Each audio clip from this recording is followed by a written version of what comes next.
یعنی میں بار بار میرا دماغ ایران کے واقعے کی طرف جا رہا تھا، یا شاید آج میں نے اس کو ان خبروں کو اتنا دیکھ لیا، سن لیا، کہ مجھے یہ نظم جو ہے وہ بہت سارے پیرایوں میں بٹی ہوئی نظر آئی، کہ تماشائی جو پہلے خود تماشائی تھے اب وہ تماشا دیکھ رہے ہیں، تماشا بن گئے ہیں.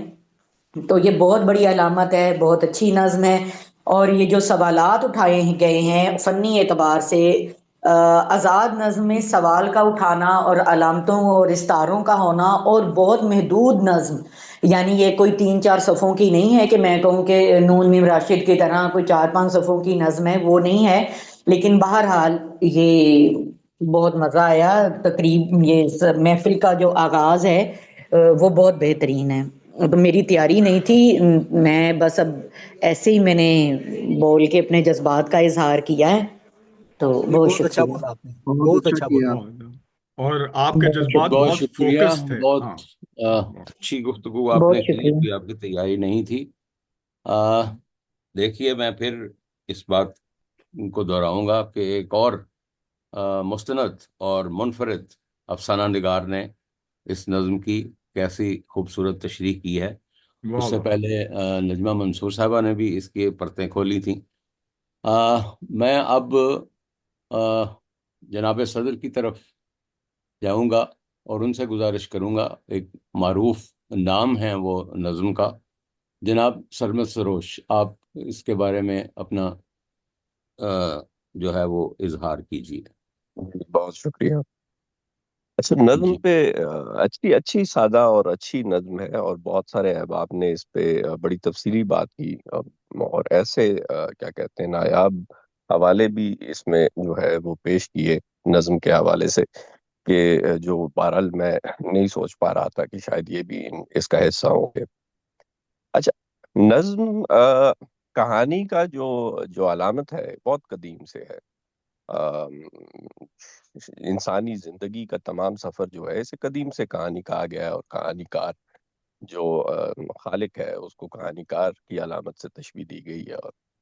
اور یہ سلسلہ تو بہت پرانا ہے. علامتیں اس نظم کی اردو سے بھی قدیم ہے، اور کئی بار ایسا ہوا زندگی میں، کئی موڑ ایسے آئے کہ جہاں کہانی پیچیدہ ہوئی، جہاں تماشائیوں کا جہاں جو آواز ہے، جو کرداروں کے مکالمے ہیں، وہ چیخوں میں تبدیل ہوئے. تو یہ سلسلہ تو عروج و زوال کی داستان ہے جو بہرحال قدیم سے چلتا آ رہا ہے.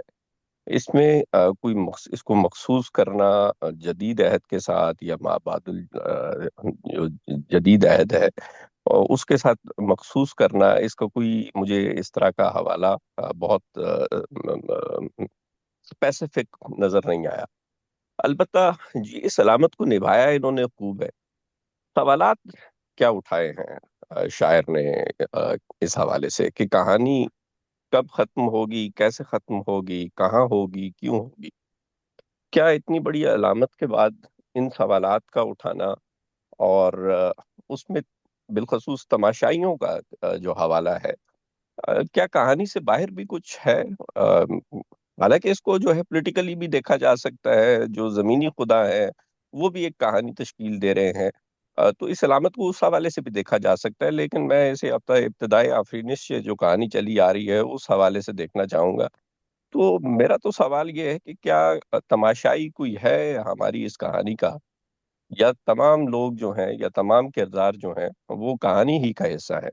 اور کہانی کار کا کہانی چھوڑ کے دور ہو جانا، یہ بھی جو ہے میں سمجھنے کی کوشش کر رہا ہوں. کیا خدا مر گیا ہے والا جو ایک مشہور جملہ ہے، کیا واہ اس واہ واہ. تناظر میں اس کو جو ہے وہ دیکھا جانا چاہیے؟ لیکن شاعر نے بہرحال خدا کو کہانی سے دور ہو جانا، تو کہانی کار تو ہمیشہ کہانی سے دور ہی ہوتا ہے. کیا اس سے مراد یہ ہے کہ کہانی خود مکتفی ہو گئی ہے، کردار جو ہیں وہ آزاد ہو گئے ہیں؟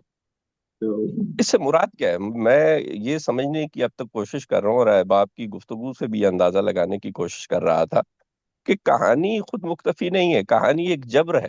کہانی انسانی زندگی کا وہ جبر ہے جو طے شدہ ہے. کیا ہم اس کہانی کار کا دور ہو جانے سے مراد یہ ہے کہ ہم اس جبر سے جو مکتوب ہے، جو لکھا گیا ہے، اس سے آزاد ہو گئے ہیں؟ تو ایسا تو نہیں ہے. تو اس کا مطلب ہے کہ کہانی کار جو ہے وہ اب موجود ہے، کہانی کا وہ حصہ کبھی تھا نہ کبھی رہا ہے. تو کہانی البتہ یہ حوالہ ہے. اس کے علاوہ جو ہے مکالموں کا چیخوں میں تبدیل ہو جانا، یہ بڑا اچھا جملہ ہے. جو صورتحال اس وقت جاری ہے، اور شاید مکالمہ چیخوں میں جب تبدیل ہوتا ہے اور کردار تھکنے لگتے ہیں تو وہ کہانی کا کوئی کلائمیکس ہوتا ہے. آپ افسانہ نگار بھی یہاں موجود ہے. اینڈنگ پہ چیزیں جو ہے وہ بہتر ہونے لگتی ہیں عموماً ایک روایتی کہانی کی. تو احباب کی رائے کا احترام ہے، اور کچھ سوالات ہیں وہ میں نے سامنے رکھے ہیں آپ کے. اس پہ مزید جو ہے وہ یہ جو انتہائی بنیادی علامت ہے، اس کو مزید جو ہے سوالات کو بہتر انداز میں اور بڑے سوالات کو ان علامتوں میں اٹھایا جا سکتا تھا، لیکن جو سوالات ہمارے سامنے آئے ہیں وہ بھی بہت اچھے ہیں. اور میں داد بھی دیتا ہوں واجد خلیل صاحب کو. بہت شکریہ. بہت شکریہ. جی بہت بہت بہت اچھا شکریہ سم جناب اپ ہوا ہے اسد. جی، بہت آپ اچھا نے سم اپ ہوا. مکالمے کا چیخوں میں بدلنا جو ہے اسے ایک پرانا تسلسل قرار دیا، اور آپ نے کہا کہ نظم کی علامتیں خوب نبھائی گئی ہیں، اور کہانی جو ہے وہ ہمیشہ وہ انسان کی زندگی کا ایک جبر ہے. اب میں گزارش کروں گا افسانہ نگار جناب طاہر علی سے، وہ اپنا افسانہ جو ہے وہ پیش کریں. جی طاہر علی صاحب. جی السلام علیکم.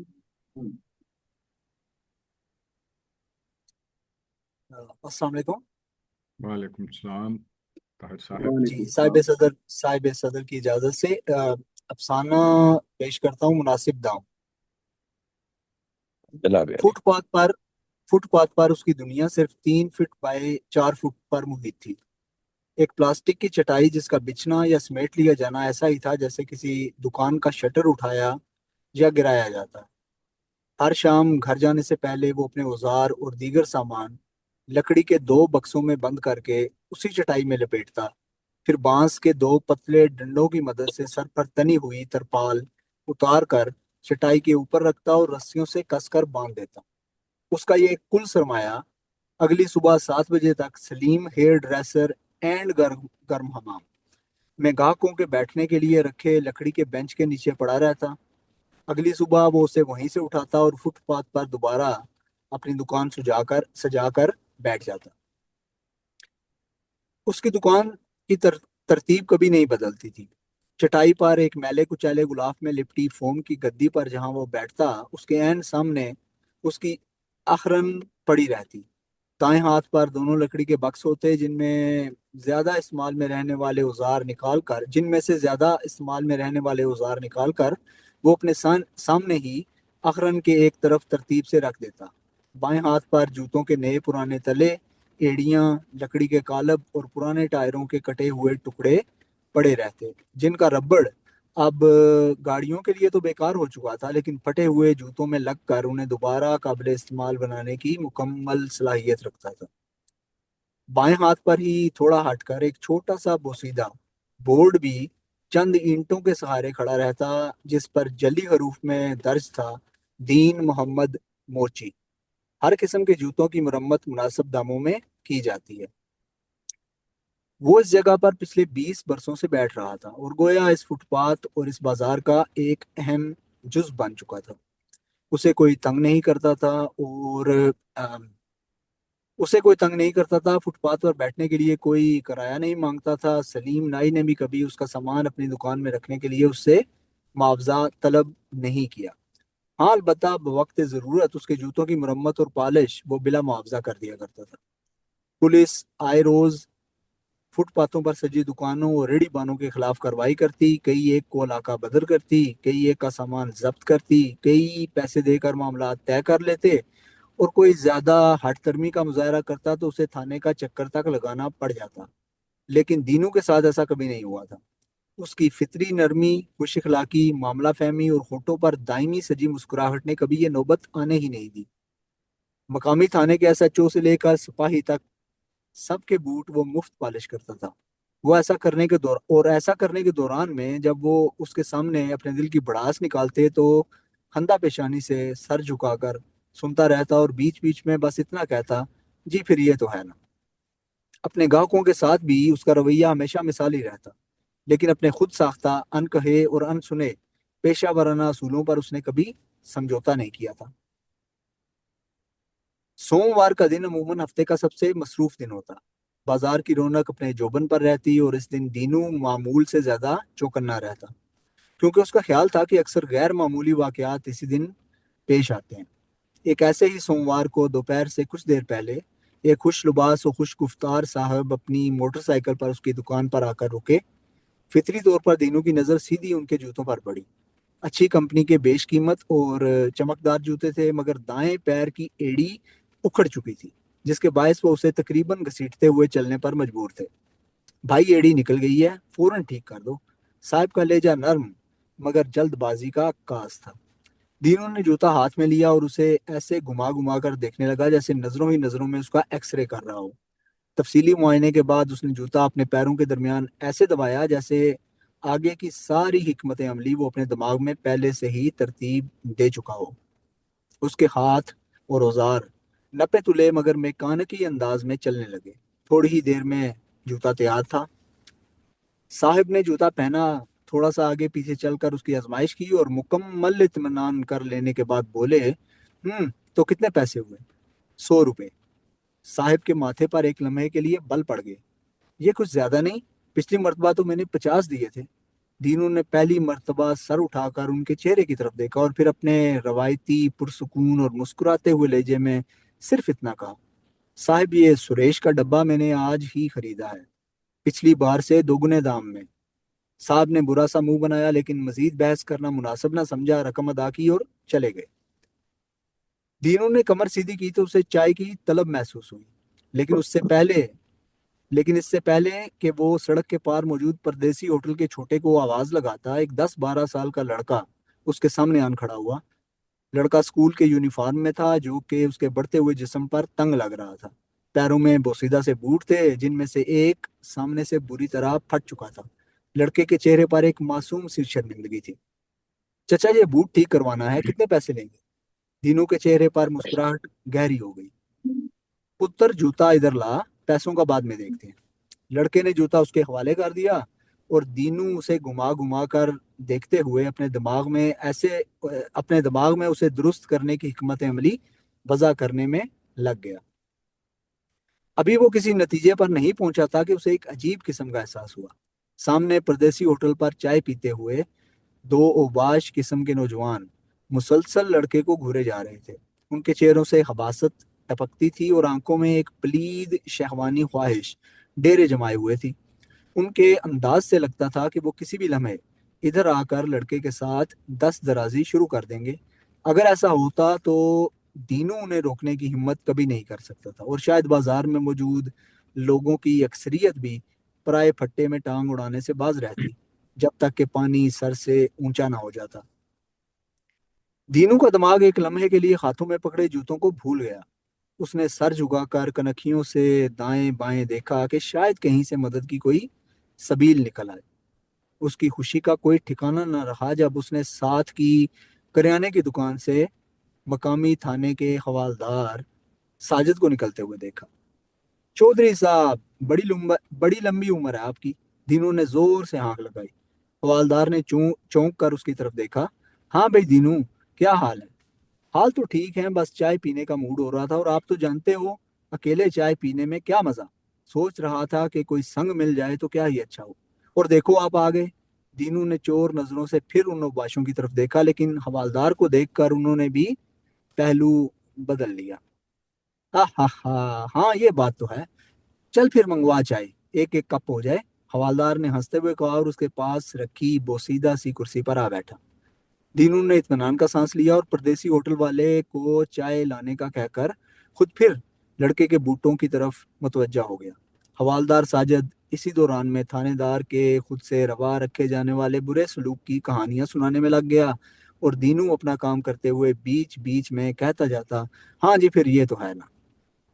پردیسی ہوٹل کا چھوٹا جب تک چائے لایا دینوں بوٹ کی مرمت کا کام تقریباً ختم کر چکا تھا۔ اس نے بوٹ لڑکے کی طرف بڑھاتے ہوئے کہا، پتر پہن کے تھوڑا چل پھر کر دیکھ لے، کہیں کاٹ تو نہیں رہا۔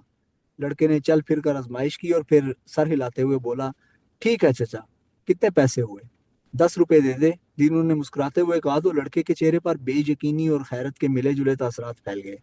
چچا، ابا نے تو کہا تھا کہ 50 سے کسی صورت کم نہیں لوگے۔ دینو نے سائڈ پر پڑے بورڈ کی طرف اشارہ کرتے ہوئے کہا، پتر، مناسب دام۔ لڑکے کا چہرہ کھل اٹھا۔ شکریہ۔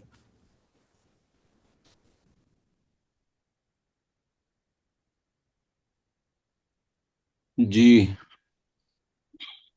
احباب، آپ نے جناب طاہر علی کا افسانہ مناسب دام سنا۔ میں اس دوران ڈاکٹر مہر زیدی نے بھی ہمیں جوائن کر لیا ہے۔ ڈاکٹر صاحب، آپ نے افسانہ سن لیا ہے یا پڑھ لیا ہے؟ تو یا ابھی آپ نے پڑھنا ہے تو آپ گفتگو کریں گی یا نہیں نہیں، میں نے کریں گی، یا سن میں لیا انتظار ہے، کروں آپ کا؟ سن لیا ہے میں نے۔ جی تو پھر آپ گفتگو کا آغاز کیجئے۔ اچھا اچھا، تو صاحب صدر کی اجازت سے مناسب اس دام، طاہر علی صاحب کا لکھا ہوا افسانہ۔ تو افسانہ سادہ الفاظ میں لکھا گیا ہے اور بہت آسانی سے سمجھ بھی آتا ہے، اور اس میں تمام جو افسانے میں جو لوازمات ہوتی ہیں، کیریکٹر بھی ہے، حالانکہ کیریکٹر کم ہے لیکن کیریکٹر، مین کیریکٹر جو ہے وہ ایک موچی کا کیریکٹر ہے، تو اس کی زندگی بھی ایکسائٹنگ نہیں ہے، بالکل معمولی سی زندگی ہے، اور اس کے بارے میں بتایا ہے،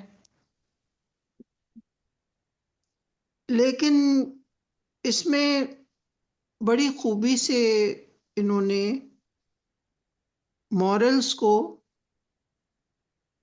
ایک سادہ کہانی کو لے کر مورالٹی اور جو مورلز ہوتے ہیں، انسان کے جو ایتھکس ہوتے ہیں، اور اس کے اندر جو ضمیر ہوتا ہے، ضمیر کی آواز، اور آپ کہیں گے کہ کسی کی مدد کرنا اور بات کو سمجھنا، یعنی اچھائی کا ایک پورا مجسمہ انہوں نے پیش کیا ہے اس موچی کی صورت میں۔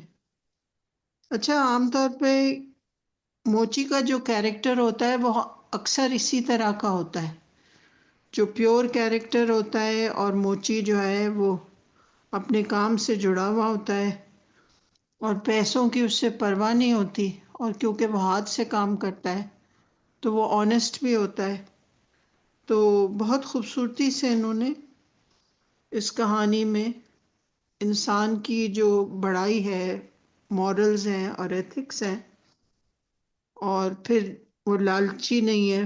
دیکھیے، اس نے اس بچے کو مقدم رکھا کہ اس سے زیادہ پیسے نہیں لیے،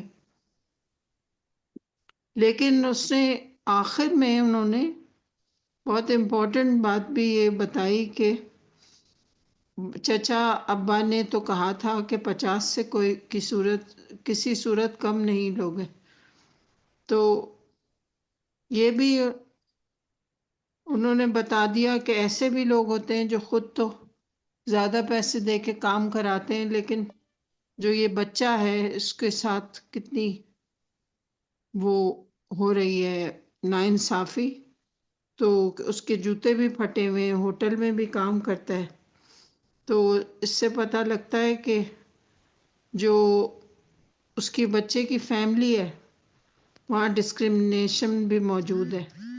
تو اچھا لگا افسانہ، آسان ہے، سننے میں بھی آسان تھا، پڑھنے میں بھی آسان ہے، اور لیکن اس کے اندر ایک جان ہے، قوت ہے۔ تھینک یو سو مچ۔ جی بہت شکریہ ڈاکٹر مہر زیدی، افسانے پر اپنے خیالات کا اظہار کر رہی تھی۔ انہوں نے مورلز کی بات کی۔ میں سمجھتا ہوں کہ طبقاتی نظام اور محنت کش کی حیثیت جو ہے وہ اس افسانے میں نمایاں ہے، اور شاید ان کا اشارہ مورلز میں اسی طرف تھا۔ اب دینو موچی جو ہے اس کا پورا سرمایہ 2 لکڑی کے بکسے اور ایک پرانی چٹائی پر مشتمل ہے، اور اس کے پاس جو پیداوار کے ذرائع ہیں جسے ہم سورسز آف پروڈکشن کہتے ہیں، اس کے اپنے چھوٹے اوزار وہی ہیں، اور وہ بھی اپنے لیے نہیں بلکہ دوسروں امیر گاہکوں اور پولیس کے لیے کام کرتا ہے، اور اس کی محنت کا زیادہ تر معاوضہ اس کے پاس نہیں رہتا۔ امیر گاہک کا 100 روپے دینے پر اعتراض اور پچھلی بار 50 روپے دینے کی بات جو ہے وہ جاگیردارانہ سرمایہ دارانہ ذہنیت کی عکاسی لگی ہے مجھے، کیونکہ وہ محنت کش کی حقیقی قدر کو تسلیم نہیں کرتے۔ اب اس میں جو غریب لڑکے کا جوتا مرمت کر کے 10 روپے پر اکتفا کرنا ہے، میں سمجھتا ہوں یہ کسی حد تک طبقاتی یکجہتی کی علامت بنتا تو ہے، لیکن افسانے میں مجھے نظر نہیں آیا کہ لڑکے سے 50 روپے طلب کیے گئے تھے۔ یہ اس کے باپ کا خیال تھا، اور پھر سوموار کے دن غیر معمولی واقعات کا ہونا یہ بھی وضاحت طلب ہے۔ افسانے میں ایسا کوئی واقعہ نظر نہیں آیا۔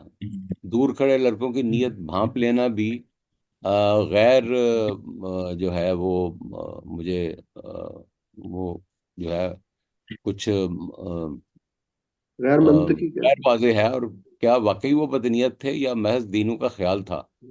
اور حوالدار کا اچانک نمودار ہونا یہ ایک شعوری جو ہے نا ساختیاتی تشکیل ہے۔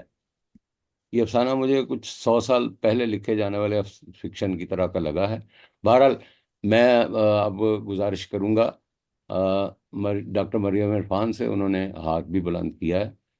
جی مریم صاحبہ۔ راشد صاحب، آپ نے تو بولنے کی گنجائش نہ وہ رہنے نہیں دی، یعنی جو پوائنٹس میرے ذہن میں تھے آپ نے بڑی خوبصورتی سے ان کو بیان کیا ہے۔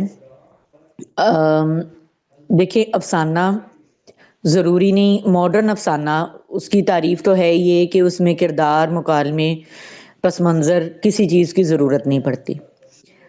آپ نے جو یہ پوائنٹ اٹھایا کہ یہ آج سے کوئی 100 سال پہلے لکھا جاتا، پریم چند کے دور میں لکھا جاتا، تو شاید اس پہ بہت سے مضامین بھی لکھے جا سکتے تھے اور بات بھی ہو سکتی تھی۔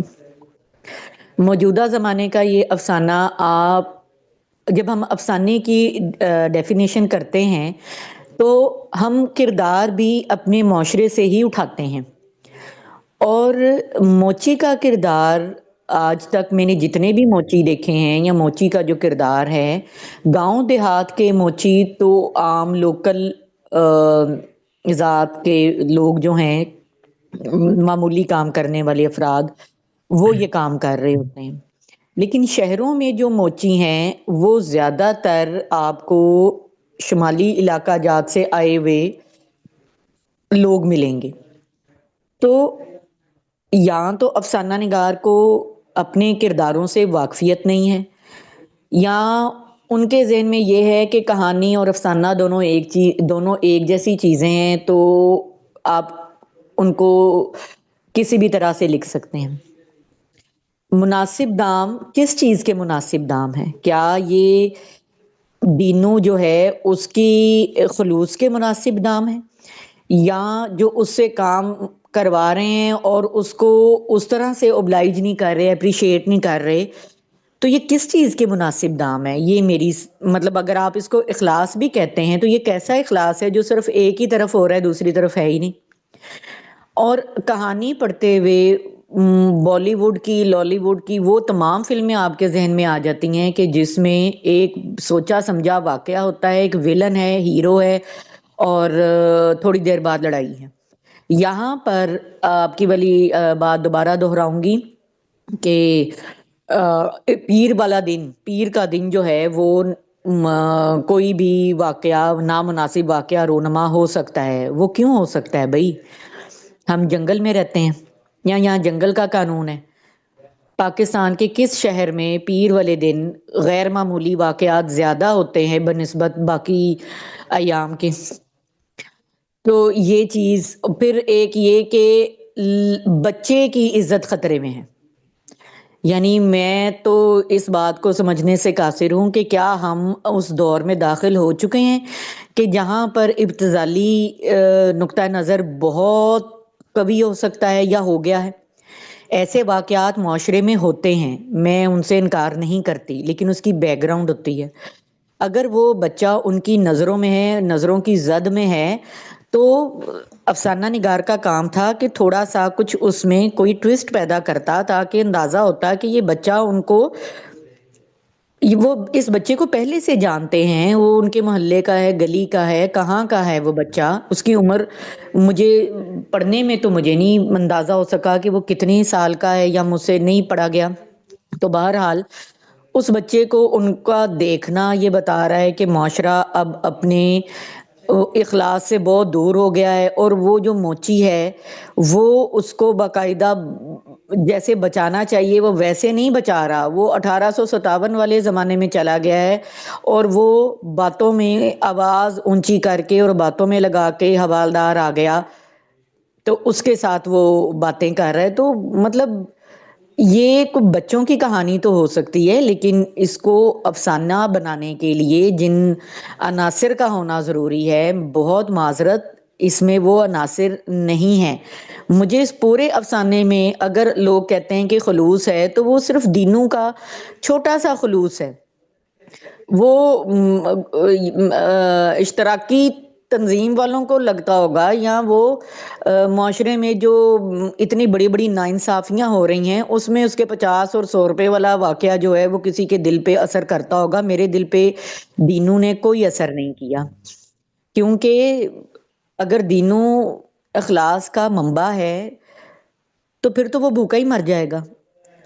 تو یہ چیزیں جو سوالات قاری کے ذہن میں اٹھتے ہیں، وہ افسانہ نگار کے لیے یہ بات جاننا ضروری ہے کہ بھئی ایک چیز افسانہ ہے، ایک ہے کہانی.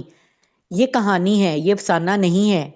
یہ آپ کسی بچے کو سنا سکتے ہیں مورل ویلیوز کے حساب سے، اخلاقی قدروں کے، عزت اور تکریم کے حساب سے، لیکن آپ اس کو افسانہ نہیں گن سکتے. اس کے لیے آپ کو افسانے جیسا ماحول بنانا بہت ضروری ہے.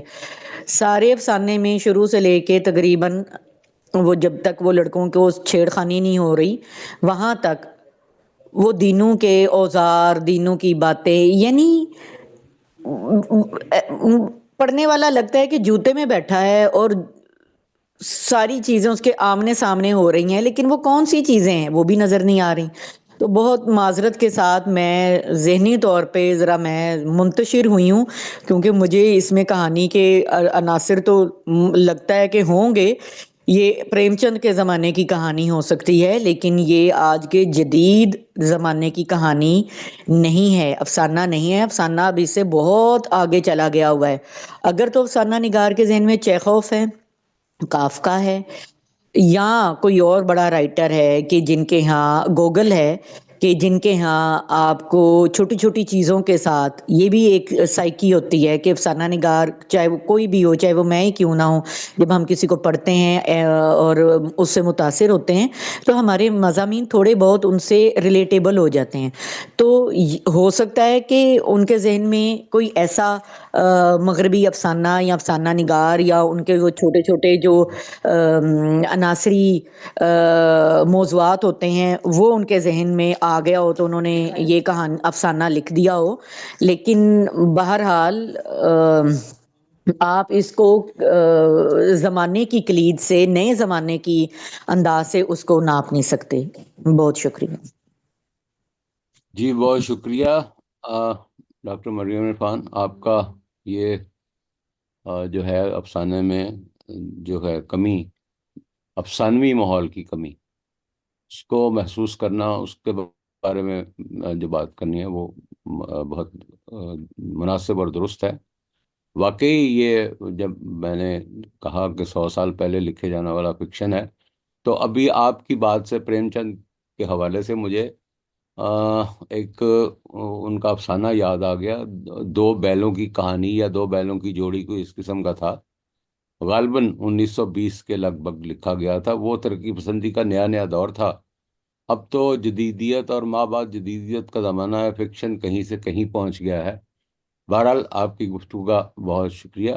میں ایک بات کا اضافہ کرنا چاہوں گی آپ کی اسی بات سے. مجھے پریم چند کی ایک اور کہانی تھی، دادی اور پوتے کی، 10 پناہ شاید کچھ ایسے کہانی تھی.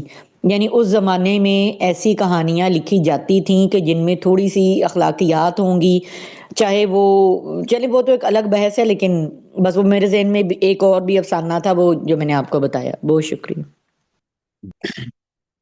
اب ہمارے نئے دوست جو جنہوں نے آج ہمیں جوائن کیا ہے اور نظم بھی سنائی ہے، واجد خلیل، آپ اس افسانے کے بارے میں اپنی رائے کا اظہار کریں گے؟ جی ضرور۔ جی واجد صاحب۔ گنجائش تو بہت کم ہے، لیکن اتنا کہوں گا کہ افسانہ اچھا ہے۔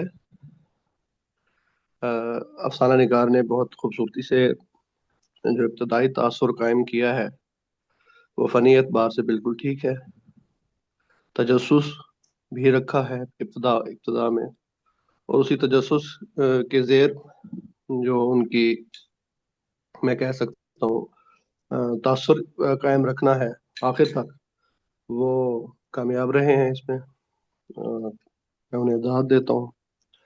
باقی افسانے کی کہانی بہت سٹرانگ نہیں ہے۔ کہانی میں جھول بھی ہے، جیسے پہلے بھی اشارہ کیا گیا کہ اوباش لڑکوں کی نیت کو کیسے بھانپ لیا اس نے۔ دوسرا اس میں جو اہم بات یہ ہے کہ وہ خیر اور شر والا ایلیمنٹ بھی ہے، دینوں موچی خیر کی علامت ہے۔ اختتام اچھا تھا جس میں وہ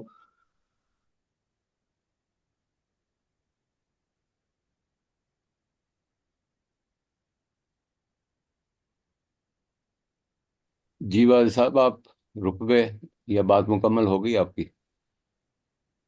مجھے لگتا ہے انٹرنیٹ کا کوئی مسئلہ ہوگا، وی ہاں، لاسٹ۔ چلیں ان کی بات مکمل ہو گئی۔ انہوں نے بھی اس افسانے میں جو ہے وہ جھول جو ہے اس کی بات کی ہے۔ جی میں اب گزارش کروں گا نجمہ منصور صاحبہ سے، وہ اس افسانے کے بارے میں اپنے خیالات کا اظہار کیجیے۔ جی نجمہ جی۔ جی، جناب صدر کی اجازت سے، میرا خیال ہے افسانے کے جو لوگ تھے انہوں نے بڑی اس پہ گہری بات کر لی ہیں۔ آپ نے بھی بہت اچھی ایک دو پوائنٹ اٹھائے ہیں، مریم صاحبہ نے بھی۔ آواز آ رہی ہے میری؟ بظاہر میں ڈسکنیکٹ ہو گیا۔ آواز آ رہی ہے؟ جی جی آ رہی۔ جی آ رہی۔ جی، بظاہر مجھے یہ ایک سادہ سا واقعہ ہے، افسانہ یا کہانی اس کو وہ کہہ رہے ہیں، تو بتدریج اس میں انسانی شعور اور خوف یا یاداشت اور اقتدار کی تہوں کو اس میں تھوڑا سا بے نقاب انہوں نے کرنے کی ہلکی سی کوشش کی ہے۔ یہاں جو ہے کہانی پن جو ہے وہ مجھے لگا ہے کہ جیسے واضح اتنا بھی نہیں ہے، اور اس میں اس کی کیفیت جو ہے نا اس میں اہم ہے کہ انہوں نے متن جو ہے اس کا روایتی بیانیہ افسانے کی بجائے انہوں نے تھوڑا سا کوشش کی ہے اس کو علامتی اور فکری سطح پر آگے بڑھانے کی، اور قاری کو واقعات کے تسلسل سے زیادہ اس ذہنی دباؤ کا احساس اس میں دلانے کی انہوں نے کوشش کی ہے جو کرداروں کے اندر مسلسل جو ہے بڑھتا ہے۔ اس افسانے کا جو اسلوب ہے وہ سادہ ہے اور مختصر بھی ہے، اتنا لینتھی نہیں ہے، لیکن اس میں معنی اور مکالمہ جو ہے وہ کچھ کہیں کہیں جو ہے وہ اثر رکھتے ہیں، اور افسانے کی فضا جو ہے وہ بوجھل، گھٹن زدہ اور غیر یقینی ہے، جو کرداروں کے داخلی خوف کی عکاسی کرتی ہے۔ اس میں جو وردی، کمرہ، دروازہ اور انتظار جیسے عناصر جو ہے وہ محض اشیاء یا مناظر نہیں بلکہ ایک ایسے نظام کی علامت ہیں جو فرد کو اندر سے مفلوج کر دیتا ہے۔ یہ علامتی فضا افسانے کو براہ راست نعرہ یا آواز بننے سے بچاتی ہے، اور اس کی فکری جو گہرائی ہے اس کو کچھ سمجھنے کی جو میں مدد دیتی ہے۔ اور اگر اس کو تنقیدی نگاہ سے ہم دیکھتے ہیں تو بعض مقامات پر اس میں تجرید کی شدت جو ہے عام قاری کے لیے وہ دشواری پیدا کر سکتی ہے، اور اختتام جو ہے اس میں جذباتی ابھار کی بجائے فکری ٹھہراؤ پر اس کو ختم کرنے کی انہوں نے کوشش کی ہے، جو ہر قاری کو یکساں طور پر متاثر نہیں کر سکتا۔ تاہم یہ کمی کم اور ایک شعوری فنی انتخاب زیادہ محسوس ہوتی ہے۔ مجموعی طور پر یہ افسانہ واقعہ بیان کرنے کی بجائے انسانی حالت کو سمجھنے کی کوشش ہے، اور قاری کے ذہن میں سوالات چھوڑ کر ختم ہوتا ہے، جو معاصر اردو افسانے کی سنجیدہ روایت کا حصہ ہے۔ مگر یہ افسانہ میرے خیال میں جو ہے کہانی کے زیادہ قریب ہے۔ اس میں جو آج کل جو افسانہ لکھا جا رہا ہے اس کے ساتھ اگر ہم اس کو تقابل کریں تو یہ اس سے خاصا دور ہے، میرا خیال ہے۔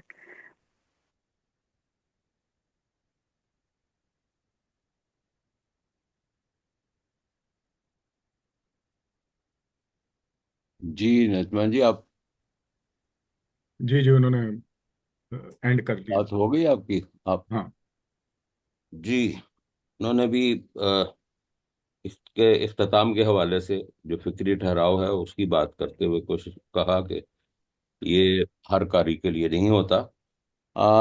میں اب اس دوران ہمیں کامران مغل صاحب نے بھی جوائن کیا ہے۔ خوش آمدید کامران مغل۔ اب میں گزارش کروں گا، گول شیشوں والی اینک کے پیچھے جو آنکھیں ہیں ممتاز حسین کی، جو افسانے کو بہت خوبصورتی سے دیکھتی ہیں اور سمجھتی ہیں، ان سے گزارش کروں گا کہ وہ اس افسانے پر اپنا تنقیدی نقطہ نظر جو ہے وہ پیش کریں۔ جی ممتاز صاحب۔ جی، سارے صدر کی اجازت سے تو بڑی اچھی گفتگو ہوئی اس افسانے پہ۔